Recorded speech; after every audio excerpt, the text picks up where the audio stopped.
এ যেন এক অবাক করার মতো বিষয়। 15 স্ত্রী আর 100 ভৃত্য নিয়ে একজন মানুষ হঠাৎ এক প্রাইভেট প্লেন থেকে নামতেই চমকে উঠলেন সবাই। ইনি কোনো সাধারণ মানুষ নন, তিনি হলেন আফ্রিকার এসওয়াতিনির বা পূর্বে সোয়াজিল্যান্ড নামে পরিচিত দেশের রাজা। এমনি এক দৃশ্যের ভিডিও সামাজিক যোগাযোগ মাধ্যমে ভাইরাল হয়েছে, যা নিয়ে ব্যাপক তোলবাড় শুরু হয়েছে নেটিজেনদের মধ্যে। এ নিয়ে বিস্তারিত জানাচ্ছেন জান্নাতুন নাহার জেরি। সংযুক্ত আরব আমিরাতের আবুধাবিতে এসওয়াতিনির রাজা মসওয়াতি তৃতীয়ের আগমনের একটি পুরনো ভিডিও আবার ভাইরাল হয়েছে। ভিডিওটিতে দেখা যায় আফ্রিকান এই রাজা বিপুল আড়ম্বরের সঙ্গে বিমানবন্দরে পৌঁছেছেন তার একাধিক স্ত্রী ও বিশাল অনুচর বৃন্দসহ।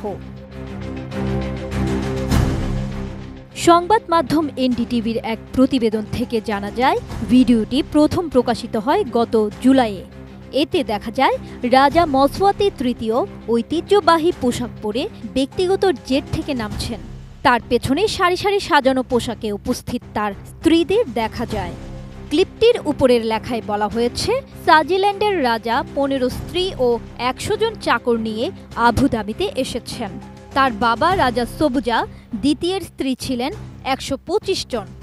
খবরে আরও বলা হয়েছে, রাজার সঙ্গে তার 30 সন্তানও এই সফরে উপস্থিত ছিলেন।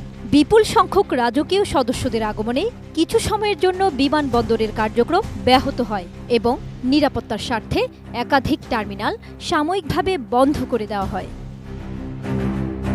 সব মশার বিরুদ্ধে সুরক্ষা দিতে এলো বসুন্ধরা এক্সট্রিম অ্যারোসল, মশার বিরুদ্ধে এক্সট্রিম সুরক্ষা। ভিডিওটি প্রকাশের পর সামাজিক মাধ্যমে সমালোচনার ঝড় ওঠে।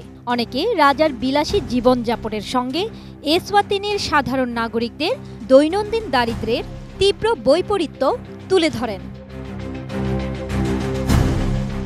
একজন মন্তব্য করেন, তার দেশের মানুষ বিদ্যুৎ আর পানির অভাবে কষ্টে দিন কাটায়, অথচ রাজা বিলাসবহুল জেটে ভ্রমণ করছেন। আরেকজন লিখেছেন, এই দেশ কি এত ধনী যে রাজা ব্যক্তিগত বিমানে ভ্রমণ করতে পারেন? আবার কেউ কেউ আরও ক্ষুব্ধ হয়ে বলেন, এই মানুষটি ব্যক্তিগত বিমানে ঘোরেন, অথচ তার জনগণ না খেয়ে মরছে। আরেকজন ব্যঙ্গ করে লেখেন, তার 15 স্ত্রীকে সামলাতে আলাদা একজন সমন্বয়ক আছেন নাকি? আফ্রিকার শেষ অবশিষ্ট পূর্ণ ক্ষমতাধারী রাজা মসওয়াতি তৃতীয় 1986 সাল থেকে দেশটি শাসন করছেন। বিভিন্ন প্রতিবেদনে বলা হয়েছে, তার ব্যক্তিগত সম্পদের পরিমাণ $1 বিলিয়ন মার্কিন ডলারেরও বেশি। রাজ পরিবারের প্রচুর সম্পদ থাকলেও দেশের বেশিরভাগ নাগরিকের জীবনযাত্রা ভিন্ন গল্প বলে। নানা প্রতিবেদনে দেখা গিয়েছে যে এসওয়াতিনির প্রায় 60% জনসংখ্যা দারিদ্র্যসীমার নিচে বাস করে। অন্যদিকে দেশটির স্বাস্থ্য ও শিক্ষা খাত ভেঙে পড়েছে। সরকারি হাসপাতালগুলোতে ঔষধের ঘাটতি, আর্থিক সংকটে বিশ্ববিদ্যালয় থেকে শিক্ষার্থীরা ঝরে পড়ছে।